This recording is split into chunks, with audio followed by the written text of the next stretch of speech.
esta es la naturaleza, mire, acá pasa la quebrada, por acá es el agua, mire el agua, Sofía, acérquese.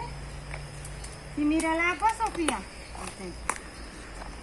Acá posan muchos pajaritos en estos árboles, entonces, y por eso la naturaleza hay que cuidarla, hay que amarla, hay que quererla, ¿oyó, mi amor? Listo, entonces tenemos que plantar árboles para que todo esto sea así, tan bonito como este sitio, ¿yo? Mi nombre se llama Ana Sofía Arias Sepúlveda. El poema se llama La naturaleza. Oh querida naturaleza, te contemplo con dulzura, con belleza. Contemplo las nubes y las estrellas.